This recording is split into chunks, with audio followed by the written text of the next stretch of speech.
Hello everybody, I hope you're having a wonderful day. Today I'm going to be giving a final thought and a design spotlight to this guy right here. This is the Max Knives Warthog, designed by Jerome Horver. Horver? I don't know how to... Jerome? I can't pronounce the name properly, I'm trying to. Or otherwise known as Torpen, I believe. Torpen? Torpen. Yeah, this is one of his designs. This is actually a prototype. I do not know how the final production came out. I think this actually did go into production, but I really hope that a lot of things were changed before this thing was brought into production, because as this thing sits, it should have never made it to production. This is a borderline dangerous and unnecessarily complicated knife with a lot of really questionable design elements to it. Now, I did get sent along a little flyer of some other things by the same designer, and here it shows this. Everything's in millimeters, and I feel like I've seen this design work elsewhere, or at least something else like this one called the Ike. It's where you don't need any tools to take it apart, which I think is really cool. Still not something that I am personally interested into owning from my own personal collection, but I think it'd be really cool to check it out, especially because I'd be experiencing the quality control and fit and finish of a OEM that I've never encountered before. Now, taking apart this little guy right here, and this is a rather small knife, very compact. I did go ahead and take it apart, clean it up, sharpen it. This thing is very easy to sharpen and very easy to take apart. A good bit of hardware all the way around this thing. I'll take you down in a sec to do some close-ups, but let me just demonstrate really quick. I had to put a rather fat edge on this thing because of how thick the blade is and how terribly the plunge grind was executed on this. It's absolutely awful in my opinion, and it's not really something that will hold up to, what's it called? Like, if you sharpen it, if you're gonna use your knives a lot and you sharpen your knives a lot, this thing's gonna get ugly really fast, which is very unfortunate. But as a little Wharncliffe slicer right here, this is going to be relatively robust and pretty stable behind the edge. I believe these were made in is it N690, which I'm not a fan of personally speaking. I don't think it really holds an edge much, and for some reason a lot of Italian or European designers or from other companies think that this is a good steal and putting it at a much higher price range that it does not deserve to be in my opinion, especially at the production level.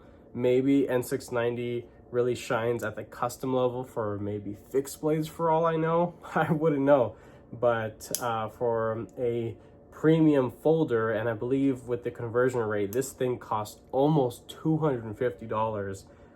Absolutely hell no, this thing should not cost anywhere near that much, but it's interesting to see something quite like this being made, because I do like to promote and share off interesting locking mechanisms and different, I guess, ideas of engineering designs. And it's a pretty unique overall shape and design that there are things from this I believe that could be adapted into a better end result product versus what this prototype is.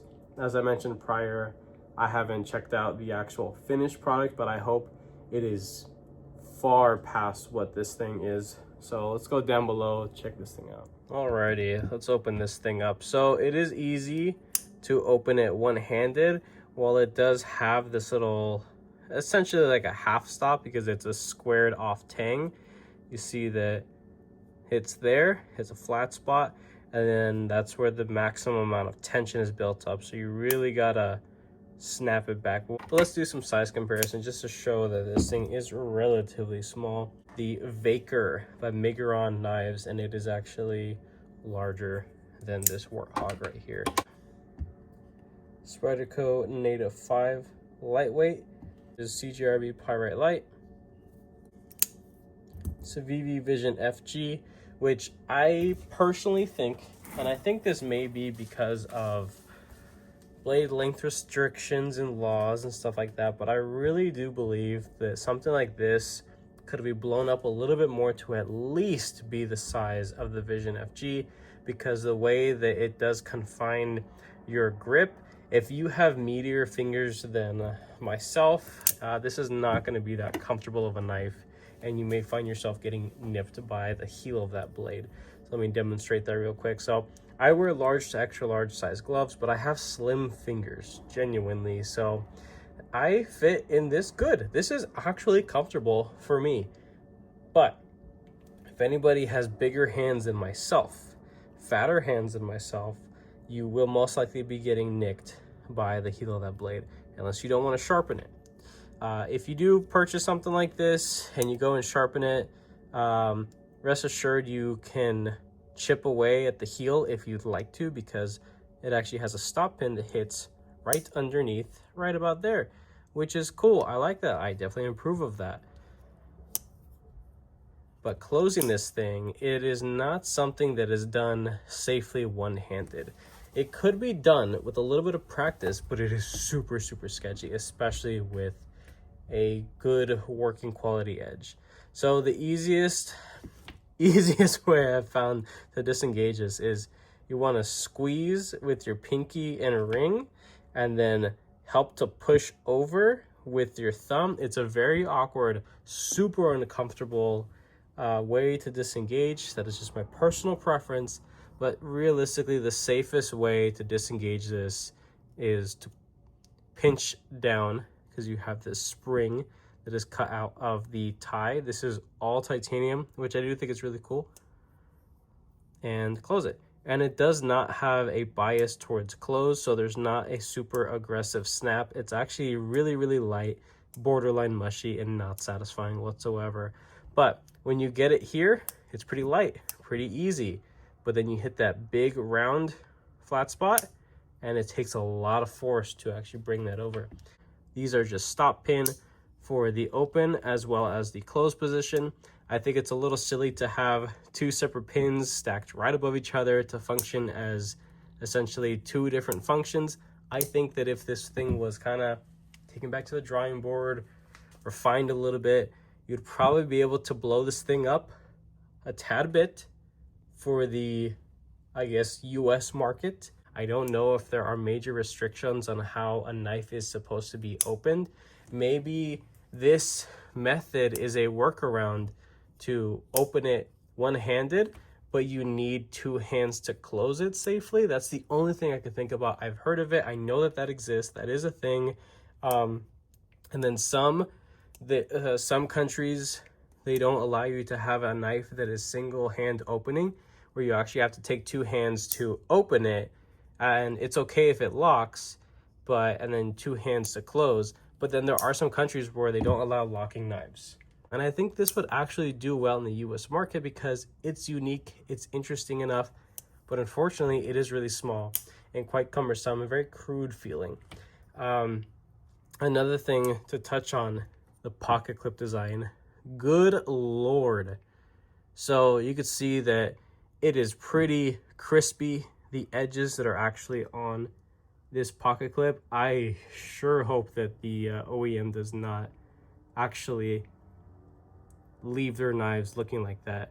And take a look at how they actually complete that, the face of the edge. It comes down to that sharp corner because it's angled downward.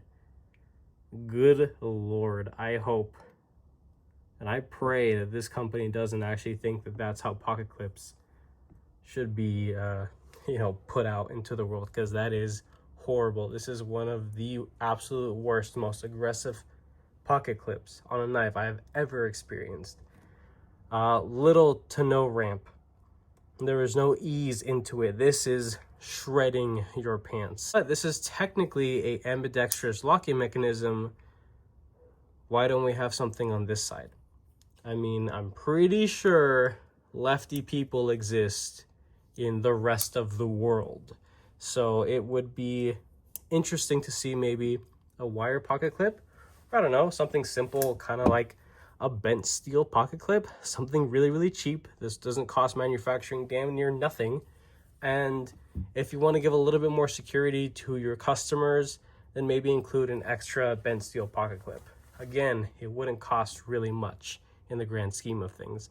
And it would show your customers that you actually are thinking ahead on their behalf. As well as going back to the execution of this plunge grind, it is god awful. You could see that how thick this is. Holy shit, that is horrendously thick. If it was thinned out a little bit, you know, and this plunge was pushed a little further back, it would just be a much better execution. Give you an example of that. This is a little exaggerative. You can see the plunge grind is pushed all the way back here. This is the shoulder of the blade. And the edge, the heel, is all the way out here, up and out of the way. Now let's look at something a little bit tighter. Here we have a Sebenza Chris Reeve knives. And you can see how they really, really not fluted, but just like really feathered it out. It's a very, very soft curve. It doesn't drop off abruptly, but it's right about there, right in front of where my index fingernail would be. But you have all this room, all that room to sharpen away and be away with your stones to comfortably sharpen this knife. And it's not much a blade length. Probably knocking off this really, really sharp boot heel kind of hook thing going on here. It's it's a little exaggerative, a little design aggressiveness, and it's just not a big fan of it. I really do hope that they'll take the jimping that's applied there on the spine of the knife and apply it to the side of this thumb disc ledge. It's not much of a disc, but this, you know, semi-triangle platform here. I think that a little bit of jimping here on the side would definitely help out. Just getting a little traction, because you don't want to slip off of that. This isn't a knife that you can really deploy all that quickly. You're gonna have to have a lot of, you know, hand strength to get this thing out. I hope to God that they did not actually produce this knife anywhere near what this thing is, because there are too many things going on here that are not so thoughtful in the ways of, you know, the customers. 3.7. Yeah, I think 3 or 2.9, 2.8 could be achieved if some effort of milling was put into the main body. So there's nothing against Jerome. There's nothing against Max Knives. Nothing, I promise. This is just my genuine thoughts and experience based off of the multiple years that I've been collecting, and on top of that, the 4, almost 5 years that I've been on YouTube and checking out so many different designs from all over the place of all different designers. With that being said, I hope you enjoyed this video. If you did, go ahead and leave a like down below. If you are subscribed, thank you so much. I appreciate all your support and your patience, of course. With that being said, I hope you have a wonderful rest of your day.